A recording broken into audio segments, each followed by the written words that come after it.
Apreciables radioescuchas y cibernautas, bienvenidos al programa de radio Carta Magna, que se transmite desde www.iqueradio.wix.com en las instalaciones del partido político Movimiento Ciudadano, sito en General Antonio de León número 2, Colonia San Miguel Chapultepec, Delegación Miguel Hidalgo, en esta Ciudad de México, Distrito Federal, en las inmediaciones del Metro Juanacatlán.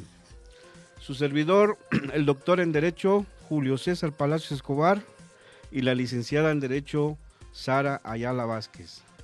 En los controles, Eduardo Vázquez, con el propósito de divulgar la epistemología jurídica, es decir, el conocimiento del derecho por razón del positivismo jurídico, la sociología jurídica y la argumentación jurídica. Observamos cómo se relaciona, justifica los valores, los conceptos y las instituciones que surgen en la historia, la religión, la axiología, la ética, la moral, la filosofía, la política, la economía, etcétera, y cómo se institucionalizan como norma jurídica. Como invitado especial el día de hoy tenemos al doctor en Derecho Epigmenio Mendieta Valdés, con un tema de relevancia en el derecho procesal penal, los momentos de la flagrancia. Bienvenido, estimado doctor. Doctor, le agradezco nuevamente la invitación y lo saludo con enorme gusto a usted y a la licenciada. Muchísimas gracias, doctor. Tenemos un tema de relevancia en el derecho procesal penal y creo que es de interés para todos los estudiosos del derecho. Es en relación a la flagrancia y los momentos de la detención de las personas, de los ciudadanos que están involucrados con algún ilícito. Estimado doctor, ¿se pueden restringir los derechos fundamentales de las personas? Antes de contestar la pregunta, déjame hacerte un pequeño preámbulo, mi querido amigo. Este es un tema muy relevante y resulta muy relevante porque las detenciones que se llevan a cabo de las personas deben de cumplir con formalidades. Y estas formalidades se encuentran previstas en la Constitución Política de los Estados Unidos Mexicanos.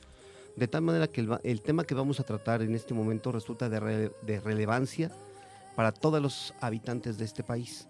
Debe de quedar muy claro, como lo comentábamos la semana pasada, que los derechos fundamentales sí se pueden limitar. Los derechos humanos no, pero los derechos fundamentales sí.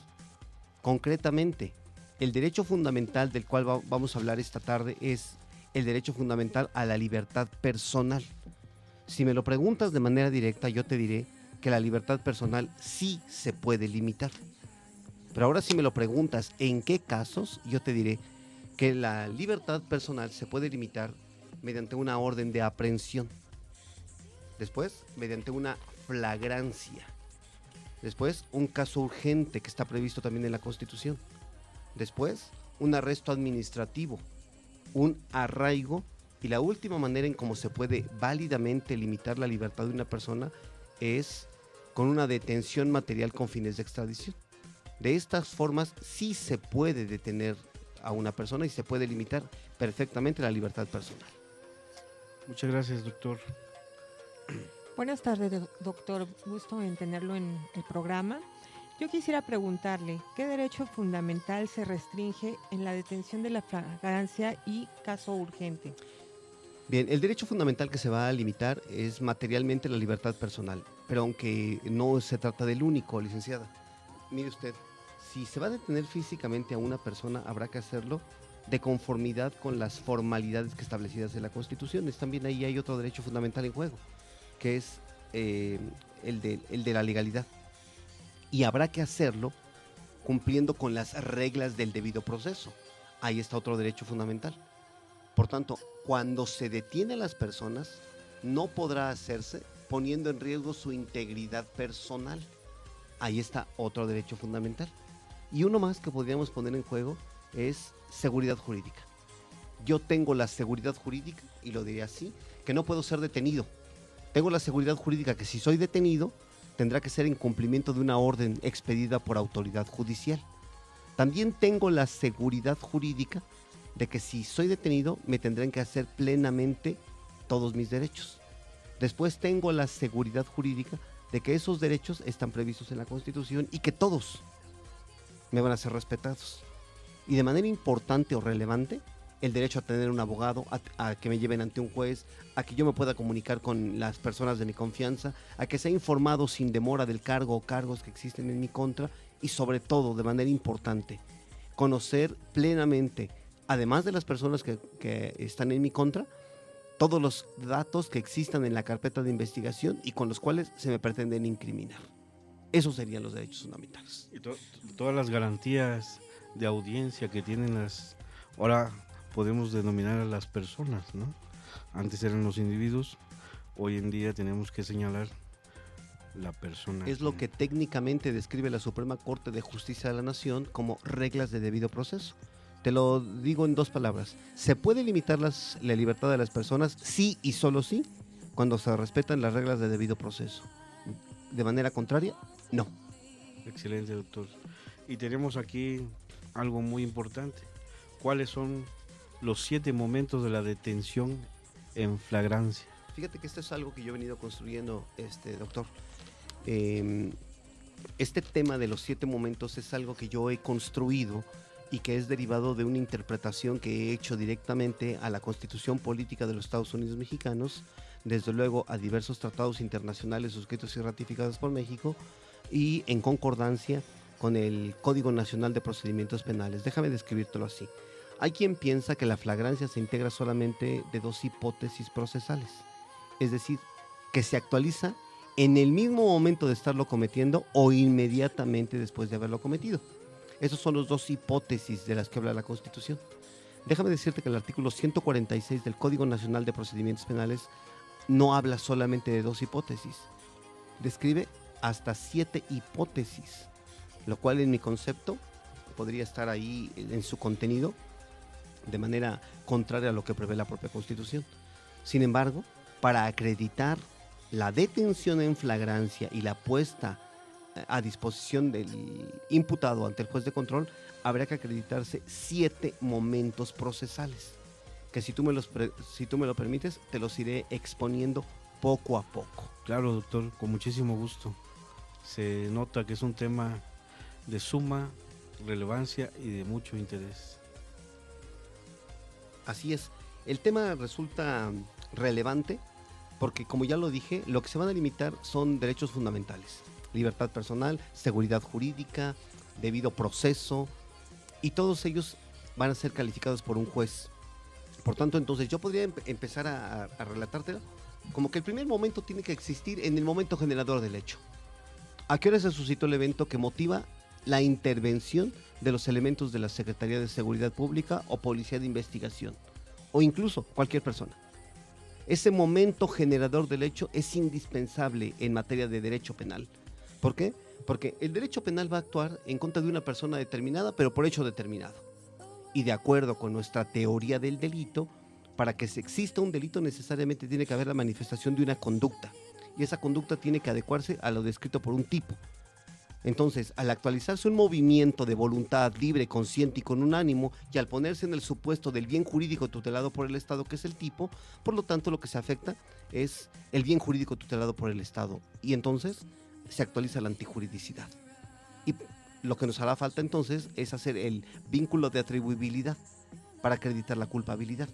Por tanto, entonces, primer momento que debemos tener perfectamente acreditada en una flagrancia es el momento generador del hecho.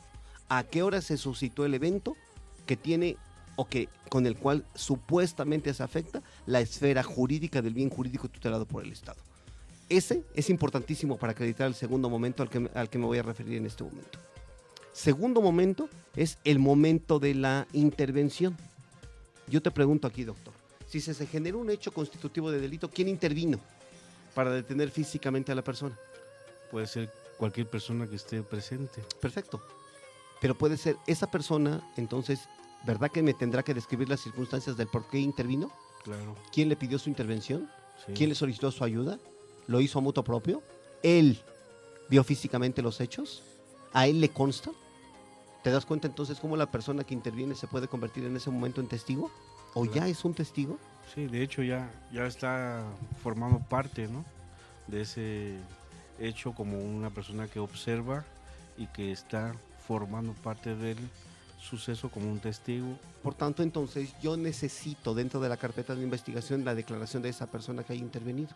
Porque, ojo, el evento se suscitó supuestamente en flagrancia. Puedo tener la declaración de la víctima o del querellante, pero también necesito a las personas que hayan intervenido en auxilio de ella, que pueden ser 1, 2, 3 o 4, que hayan apreciado precisamente la circunstancia. Eso me sirve perfectamente para acreditar lo que establece la Constitución, que se haya generado un hecho con apariencia de delito y que existan datos que acrediten el hecho y la participación del imputado. ¿Verdad que si vieron las personas cómo se apoderó de la cosa y además lo pueden identificar perfectamente? Tenemos los elementos que me pide la Constitución. Claro. Por tanto, entonces, ya tenemos los dos primeros momentos. Pero a ver, ojo, pudo haber intervenido también la policía, porque la policía llegó en un segundo momento y llegó quizás 5, 7, 10 o incluso una hora después. ¿Cómo es que la persona lo estuvo esperando? ¿O las personas que intervinieron lo tuvieron ahí detenido? Bueno, se pueden dar diversas circunstancias, ¿no? Por tanto, entonces, lo que necesito para acreditar efectivamente el momento que me está pidiendo la flagrancia, ¿cómo lo detuviste? ¿En el mismo momento que se cometió o inmediatamente después? Puede ser inmediatamente después. Perfecto. ¿Y verdad que pudieron haberlo perseguido materialmente? Claro. ¿Cuántas cuadras? 2, 3. ¿Quién lo identificó? Pues ¿Cómo vestía? Sí, son muchos elementos. ¿Cuáles eran las características físicas? ¿Cómo tenemos la seguridad jurídica de que era él el que viene vestido con el suéter rojo y no todos los suéteres rojos que hay en la ciudad? Sí, son muchos elementos para tratar de inculpar a una persona. Perfecto, por eso tendremos que tener la seguridad jurídica de que estamos deteniendo a la persona que efectivamente participó en el hecho con apariencia de delito y no cualquiera. ¿Te das cuenta entonces cómo la Constitución hoy establece y el Código Nacional una condición indispensable de cumplimiento de reglas? Si no cumplimos con este estándar, por tanto, las detenciones que se realizan pueden calificarse de arbitrarias. Por eso es importantísimo que se cuente con estas formalidades. Claro, doctor. Entonces ya tenemos dos momentos: momento generador del hecho y segundo momento, momento de la intervención. ¿Quién intervino para detenerlo? Voy a desarrollar el tercer momento, si te parece bien. Sí, doctor. Bien, el tercer momento es el momento de la detención. Este momento de la detención es un momento que se puede considerar desde el punto de vista del derecho procesal constitucional como uno relevante. Bien, quien lo va a detener físicamente al imputado es el policía. Y el policía lo que va a hacer en ese momento es limitar un derecho fundamental, que es la libertad personal. Ya habíamos quedado que sí se puede limitar. Pues entonces lo que tendrá que activar de inmediato son las reglas de debido proceso. Es decir, ¿se va a detener físicamente a la persona? Sí. ¿Qué habrá que materializarle debidamente? Todos los derechos que a su favor consagra la Constitución. Técnicamente, ¿eso cómo se llama? Se llama reglas de debido proceso. Si tú me preguntas el catálogo de cosas que tienen que materializarse a su favor, son las siguientes. La primera de ellas: si se detiene entonces en ese momento, tendrá que hacerle saber sus derechos. Por tanto, la obligación que adquiere el policía en el mismo momento que está deteniendo a la persona, tendrá que hacerle saber en términos del artículo 132, fracción tercera del Código Nacional de Procedimientos Penales, los derechos. Y estos, entre otros, pueden ser los siguientes: soy elemento de la Secretaría de Seguridad Pública del Distrito Federal. Tiene usted derecho a permanecer callado. Queda usted detenido por el hecho con apariencia de delito cometido en agravio de. Ahora sí, tiene usted derecho a que se le presuma inocente. Tiene usted derecho a permanecer callado. No está obligado a declarar frente a este policía. Tiene usted derecho a hacer una llamada telefónica. Tiene usted derecho a comunicarse con un familiar para hacerle saber de su detención. Tiene usted derecho a que lo ponga de inmediato a disposición ante el juez. Tiene usted derecho a conocer las pruebas que hay en su contra, así como las personas que declaran en su contra. Tiene usted derecho a no ser maltratado físicamente. Si me preguntas si existe algún protocolo o algún tratado que se hiciera cargo de ellos, déjame decirte de manera muy clara que en el Distrito Federal existe ya el protocolo de actuación policial de la Secretaría de Seguridad Pública del Distrito Federal, en el cual habla de la detención de los probables responsables. Concretamente, este protocolo en el artículo 3.2.6 habla de todas estas obligaciones y formalidades. Bien, después de que ha sido detenido debidamente con todas estas formalidades, el policía se encuentra obligado a verificar que en su integridad física no traiga armas consigo, o incluso que pueda traer entre sus pertenencias el objeto del que se pudo haber apoderado, lo cual significa que se le puede realizar un cacheo. Desde luego, cacheo que tendrá que tener el respeto a su dignidad, no tocando partes íntimas. Pero sí se le puede revisar físicamente, porque ¿verdad que entre sus ropas puede traer un arma de fuego?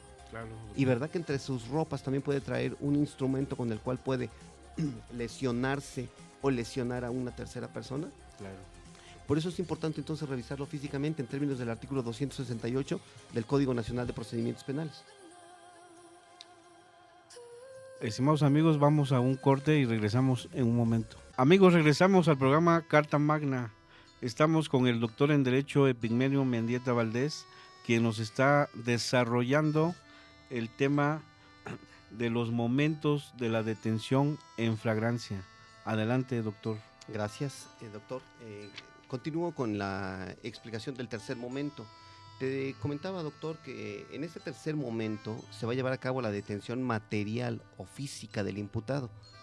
Y por tanto, entonces, se está limitando un derecho fundamental que es la libertad personal. Pero entonces deberá de cumplirse con estas reglas de debido proceso. Me refería entonces a esas formalidades. Ya me referí entonces a la lectura de derechos. Después, a la revisión física que se le puede hacer en términos del artículo 268 del Código Nacional de Procedimientos Penales, para encontrar en su cuerpo los objetos o los instrumentos del delito. Y viene el momento que sigue. Tercero, una vez que se le encuentran estos objetos, ¿qué hay que hacer con ellos? En términos del artículo 227 del Código Nacional de Procedimientos Penales, habrá que proceder a una cadena de custodia. Este tema es muy rico en sus características y que estoy seguro podría darte origen a generar unos 3 programas como este que estamos llevando a cabo. Son interesantísimos y están naciendo cada día dentro de nuestro nuevo Código Nacional de Procedimientos Penales, temas que van a llevarnos muchos años de estudio. Pues déjame decirte que si no se lleva a cabo debidamente la cadena de custodia, puede producir que la persona obtenga una sentencia de carácter absolutorio, porque el objeto que es al que supuestamente se pudo haber apoderado debe prevalecer en sus características de identidad. Es decir, debe ser el mismo, desde el momento en que se encontró hasta el momento que se exhibe el juicio. El famoso concepto de la mismicidad. Tiene que ser el mismo. Por tanto, entonces, una tarea tan compleja está a cargo del policía. Y no es un cantinflismo. Exacto. La mismicidad. La mismicidad no es un cantinflismo. Efectivamente, fíjate que pareciera que podría utilizarse como que me estoy utilizando un término redundante o un sofisma, y no es así. La mismicidad quiere describir que se trata del mismo y que sus características de identidad y su condición de originalidad prevalece, idéntica, desde el momento en que se encuentra hasta el momento en que se exhibe en juicio, pasando por una gran cantidad de reglas, a las cuales no me voy a referir ahorita, porque entonces desviaríamos el tema del cual nos estamos ocupando. Y bien, me regreso entonces, ya hicimos entonces lectura de derechos, ya hicimos la revisión corporal, ya le hicimos la revisión física a esta persona, y lo que encontramos en él lo tenemos en cadena de custodia. Y viene un momento, uno más, de otra formalidad. Ya después de haber realizado esto, el policía se encuentra obligado a realizar el registro del control de la detención. Este registro de control de la detención tiene que hacerlo a su centro de mando. El centro de mando debe tener todas las características de llevar a cabo este registro para subirlo a las plataformas de las distintas dependencias que existen, con la finalidad de dar cumplimiento a lo que establece el artículo 16 de la Constitución, párrafo quinto, que mandata que después de haberse realizado la detención material, se hará el registro del control de la detención. Esto también es una obligación que tiene el policía en términos del artículo 132, fracción sexta del Código Nacional de Procedimientos Penales. Y lo obligan, desde luego, a que inmediatamente después de que lo detenga, realice el registro. Me preguntarás, ¿qué garantiza con eso? Y soy contundente: la libertad personal. 2, su integridad física. 3, la seguridad jurídica. 4, su dignidad. Y 5, a partir de ese momento le empieza a correr a la gente del Ministerio Público los términos. Es decir, constitucionalmente este es el punto de arranque en el cual se empiezan a contabilizar todos los términos. ¿Por qué? Porque a partir de este momento se le está limitando la libertad personal. Anteriormente, en el sistema anterior, se contabilizaban los términos a partir de que el agente del Ministerio Público iniciaba la averiguación previa o le era puesto físicamente al acusado. Ahora ha cambiado completamente esta contabilización de términos. Es desde el mismo momento que el policía interviene para detenerlo, lo cual significa que si el policía demora 1, 2, 3, 4, 5 horas ese término, redúceselo por favor al de 48 que tiene el agente del Ministerio Público para resolver la situación jurídica. Ya te darás cuenta entonces cómo este momento es estelar. Hace como 30 días o 40 días salió una jurisprudencia respecto de este momento procesal y decía que si el policía había tardado en poner a disposición del Ministerio Público a una persona detenida, se aplicaba una figura donde él abusaba de su autoridad y podría haber ciertos elementos que presumían o violaban su presunción de inocencia. Efectivamente. Y lo dejaban inmediatamente en libertad. Efectivamente, estaríamos frente a un abuso de autoridad o, Claro. o incluso una detención arbitraria. Claro. Ahora, la Constitución establece de manera muy clara cómo hay que detenerlo, cuáles son los derechos que tiene y cuánto tiempo hay para ponerlo a disposición. Omitir el cumplimiento de esas formalidades propicia puestas de libertad. Y tal vez una persona que verdaderamente cometió un ilícito por una falla en la formalidad de un procedimiento es puesto en libertad. Por eso habrá que ser tan exigentes y tan cuidadosos con la tarea que realiza el policía. Estos momentos que te estoy describiendo en este momento, con todas estas formalidades del tercer momento, son obligaciones que tiene que cumplir el policía. Nada más, y yo te lo pregunto, hasta este momento llegamos 4 formalidades que debe de cumplir. El policía tiene que hacer todo esto. De ahí la necesidad de que hoy nuestros cuerpos de seguridad pública, o policías comúnmente llamados, estén profesionalizados. Si nosotros improvisamos en esta materia, lo que estamos generando de manera inmediata es impunidad. Claro. Por eso es importante que esos alumnos que son policías pongan atención a esos aspectos.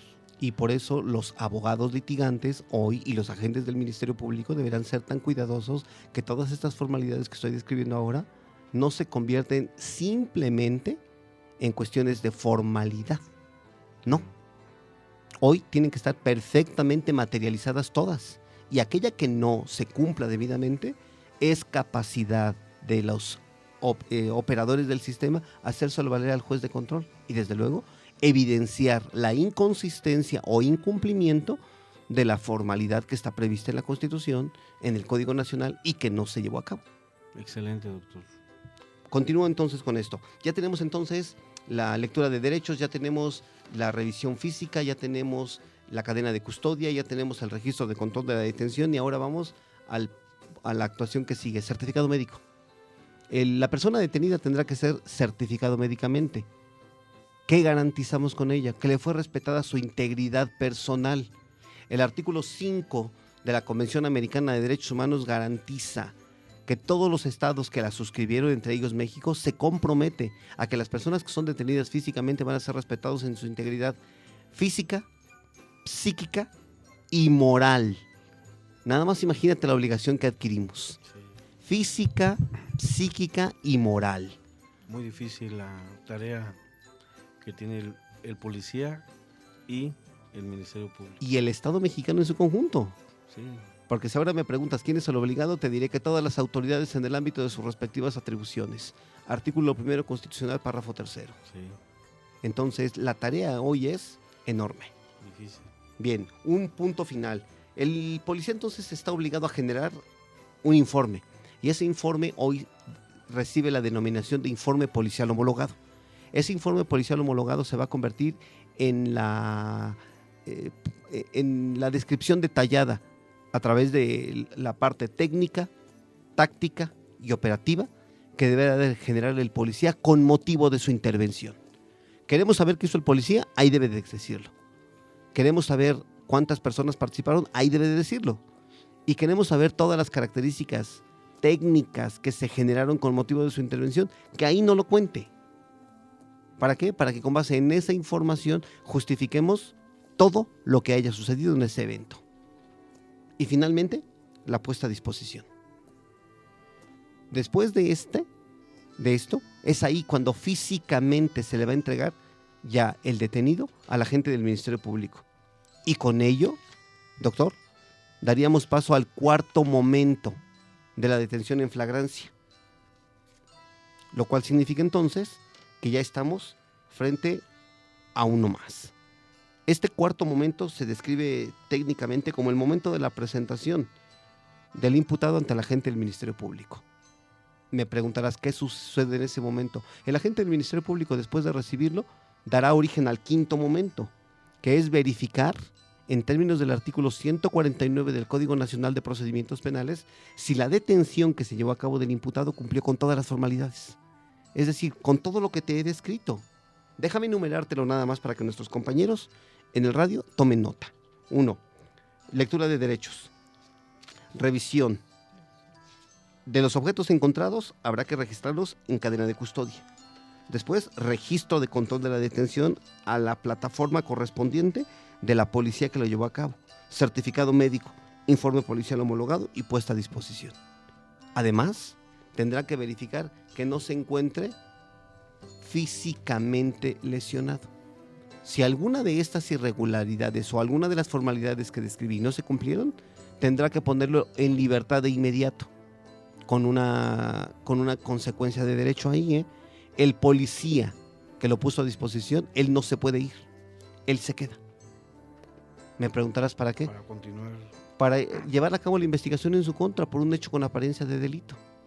Lo cual significa que si tú me lo preguntas, esto que te acabo de comentar está textualmente descrito en el artículo 149 del Código Nacional de Procedimientos Penales. La responsabilidad del aprehensor que no hubiese cumplido con todas las formalidades que establece la Constitución. Excelente, doctor. Y llegamos Al sexto momento. al sexto momento. Que entonces, si se cumplieron con todas las formalidades, el agente del Ministerio Público se lo puede quedar. ¿Hasta cuánto? Hasta 48 horas. ¿Y qué deberá elaborar? El acuerdo de retención correspondiente. ¿Hasta por cuánto tiempo lo podrá retener? Hasta por 48 horas. ¿Con qué finalidad se lo va a quedar? Para acreditar plenamente, con todos los datos de prueba que pueda obtener, el hecho con apariencia de delito. Tendrá que acreditarlo. Y también tendrá que acreditar con esos mismos datos de prueba o con otros, la probabilidad de participación del imputado en esos hechos. Es decir, si tú me lo preguntas, el agente del Ministerio Público en ese momento trabaja contrarreloj. Réstale por favor ahí el tiempo que tardó el policía en transcurrir desde donde lo detuvo hasta que se lo puso a disposición. Incluye por favor el papeleo de todo lo que acabo de describir. Lo cual significa que ya llega con 3, 4 horas que se le comieron, justificadas, claro. Y después, a partir de ahí, entonces el agente del Ministerio Público ya no tiene 48, ya nada más tiene 43 o 45, dependiendo. 40. O 40, que ahora te lo digo, si llega con un retraso de tantas horas, ni siquiera lo vamos a recibir. Inmediatamente tendrá que ponerse en libertad porque no se pueden justificar tanto tiempo.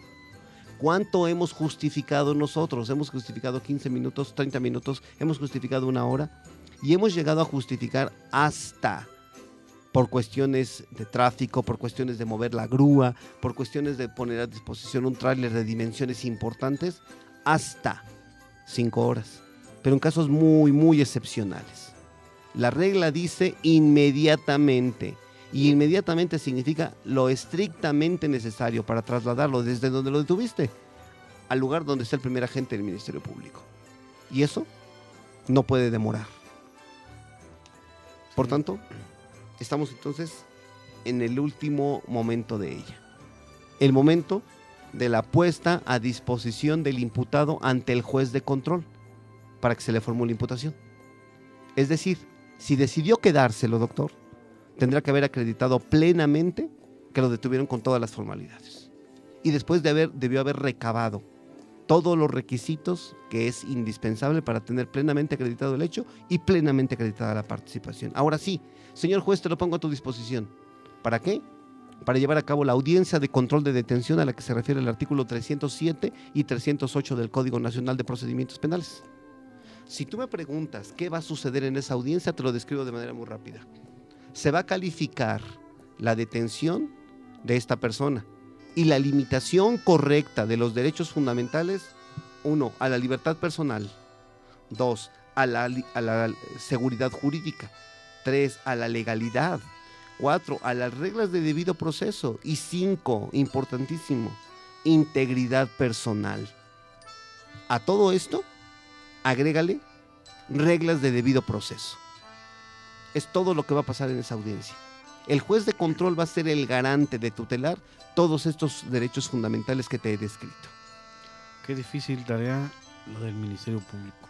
Y además de difícil, técnica. Hoy la tarea del Ministerio Público es una tarea altamente técnica. Déjame describírtelo así. Hoy la Procuraduría no necesita rudos. Ya no. Hoy se necesita solamente puros técnicos. Y también técnicos que trabajan contra reloj. Fíjate que tiempo. esta tarea, cuando no trabajamos dentro de la institución y la describimos solamente así, pareciera que es una tarea que es poco trascendental. Déjame nada más enumerarte muy rápido cuáles son las diligencias que tendría que realizar un Ministerio Público para tener acreditada sencillamente una por un robo de un celular de una señorita que iba pasando en la esquina. Te las voy a describir muy rápido. Le arrebataron el teléfono celular a la señorita. Bien, los persiguió materialmente un joven que lo acompañaba. Logró alcanzarlo y el policía ayudó a su detención. Tenemos eso, ¿ok? Y además pudo haberlos amenazado con un arma de fuego para desapoderarlos del celular. Bien, ahí te van las diligencias, doctor. 1, lo primero que necesitamos es la declaración de la querellante. Si no hay declaración de la querellante, no tenemos nada. Segundo, ¿con qué acredita la propiedad de ese teléfono? Una factura. Perfecto, necesitamos entonces la factura.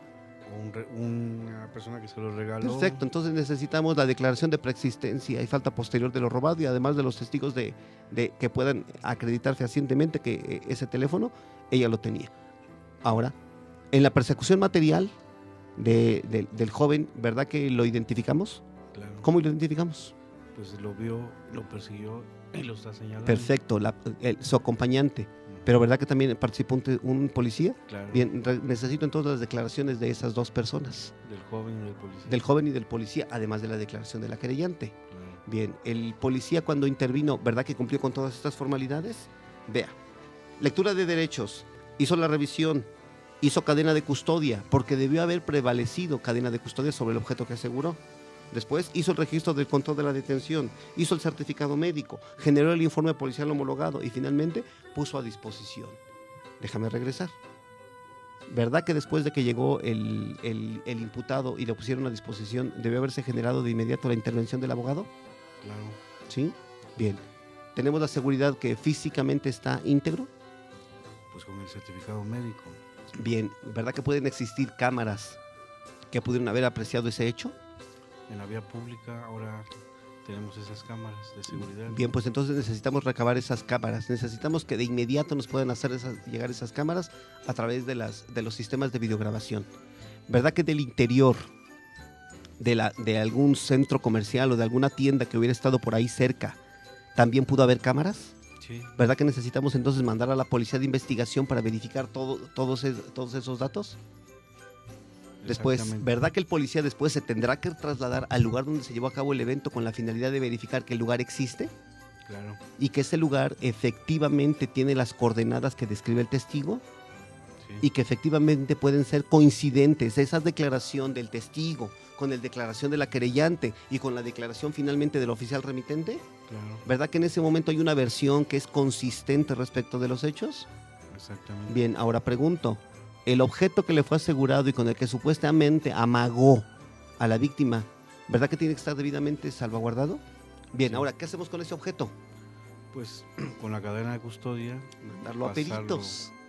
Y ahora le damos la intervención a los expertos para el efecto de que puedan revisarlo técnicamente. Y por tanto, entonces hay que revisar el objeto. Si se trata de un objeto punzocortante, habrá que describirlo. Bien, ¿qué características tiene? ¿Qué longitud? Hay que describirlo con todas sus características. Todas. Pero si se tratara de un arma de fuego, la tarea se convierte mucho más compleja. Y si con el arma de fuego hubiera lesionado, pues entonces todavía mucho más compleja, porque habrá que mandarla a balística, habrá que mandarla a identificación, habrá que verificar si esa arma de fuego está relacionada con otros hechos constitutivos de delito. ¿Con qué finalidad? Con la finalidad de verificar si esa arma de fuego tiene relación con otros eventos. Bien, ¿verdad que entonces habrá que después de verificar eso, habrá que verificar si la persona que aparece como probable responsable ya tiene algún antecedente? Claro. Con la finalidad de que nosotros podamos pedir en su caso, si fuera, alguna necesidad de cautela. Por tanto, entonces se activan todos estos mecanismos que te acabo de comentar en este momento. Y en poco tiempo. Solamente 48 horas. El agente del Ministerio Público, ¿contra qué está trabajando? Está trabajando contra el reloj. tiempo y contra reloj. Por eso entonces tiene que trabajar toda la noche, toda la madrugada, y al día siguiente tendrá que tener prácticamente lista la carpeta. ¿Para qué? Para empezar a preparar la pauta o la exposición ante el juez de control, en el que habrá que justificarle de manera oral cómo se llevan a cabo todos esos eventos. Pero también, estimado público y radioescuchas, no solamente lleva un caso el Ministerio Público, lleva muchos más. Muchísimos. Amigos, vamos a un corte comercial y regresamos en un instante a esta interesante charla con el doctor. Amigos, regresamos al programa Carta Magna. Estamos con nuestro invitado especial, el doctor en Derecho Epigmenio Mendieta Valdés, con un tema interesantísimo, los momentos de la flagrancia. Y nos estaba desarrollando todos los momentos y ya llevamos 6, vamos al 7º momento. Doctor, adelante. Gracias. Finalmente llegamos al último momento, que es, considero yo, uno de los momentos estelares en esta parte de la detención de una persona. Y utilizo el concepto estelar porque es el momento en que la gente del Ministerio Público tendrá que justificar plenamente que su trabajo lo hizo plenamente como mandata la Constitución. No de otra manera, ¿eh? Fíjate, mi querido amigo, que en este sistema el imputado no quiere que le des regalos, no quiere que le des una dádiva, pero no te acepta tampoco que le quedes a deber algún derecho. No quiere que le des más, pero tampoco te va a permitir que le des menos. Hoy las reglas están muy claras. Por tanto, entonces, llegado el 7 momento, habrá que poner a disposición, este es el momento 7, poner a disposición del imputado ante el juez de control para que califique la detención. Empiezo por establecer la gran diferencia que existe en el sistema anterior con lo que existe en un sistema de corte acusatorio. Bien, si te digo que las personas que hoy van a una audiencia de control de detención, es decir, que fueron o que están físicamente detenidas, no van a ser en ningún momento ingresadas a ningún centro de reinserción social. ¿Me lo creerías? Sí, doctor. Bien, anteriormente la regla es que en cuanto estaba, habrá que consignarlo al penal. Recordarás esa cultura en el que estos eventos regularmente sucedían en día viernes. Los fines de semana. ¿Por qué? Pues porque venía el clásico sabadazo, ¿te acordarás? Sí. Y por tanto la situación jurídica y la resolución se iba a dictar hasta el lunes siguiente. Bien, eso ya no pasa más. Hoy las personas no son ingresadas a los reclusorios. Y si me preguntas por qué, te lo contesto. Porque son inocentes. Y esa inocencia tendrá que ser efectivamente salvaguardada. Por tanto, entonces, Las personas no pueden ser ingresadas a reclusorios hasta en tanto no haya sido resuelta primero el control de la detención y después que siguen debidamente informadas de que hay una investigación en su contra, formulación de imputación y después que tenga derecho a defenderse o a declarar respecto de esa acusación, declaración del imputado, y después que se solicite y se justifique plenamente la solicitud de vinculación a proceso y finalmente que se justifique la necesidad de cautela a través de una medida cautelar. Si no cumplimos con todas estas formalidades, la persona no tiene por qué ingresar a un reclusorio, lo cual significa que las reglas de un sistema de corte acusatorio con derecho garantista como el que tenemos en este momento son completamente distintas. Hoy las personas que van en una audiencia de control de detención, en principio no ingresan a los reclusorios, únicamente estarán en una sala de contención y de esa sala de contención las pasamos a la audiencia, donde frente a un juez van a estar presentes, sentado de lado, aquí al lado de su defensor, y en el cual se podrán comunicar perfectamente todas las veces que lo necesiten. Desde luego que en el interior de la sala tendrá que haber medidas de seguridad. ¿Para qué? Pues para propiciar o para evitar que no se vaya a generar un hecho que se pueda considerar que pueda afectar la integridad del abogado, del propio imputado, del juez, del personal que está asistiendo a esa audiencia. Pero entonces, salvaguardando las reglas que establece nuestra propia Constitución, la persona podrá estar presente y el juez deberá verlo. Y ese es un derecho al cual tiene toda persona que se pueda considerar acusado de un delito. Saber quién la acusa, de qué, y mirar al juez para que pueda perfectamente, en una perfecta transparencia de un sistema de corte acusatorio, defenderse. Y después, con motivo de los hechos o de los puntos de vista que se van a controvertir, se pueda resolver en ese momento lo relativo a su libertad personal. Por tanto, este momento 7 lo considero yo uno estelar en todo lo que tiene que ver en este control de detención. Si me lo preguntas, en este momento el juez puede ponerlo en libertad. Pero también si me lo preguntas, y si lo justifica plenamente el Ministerio Público, en este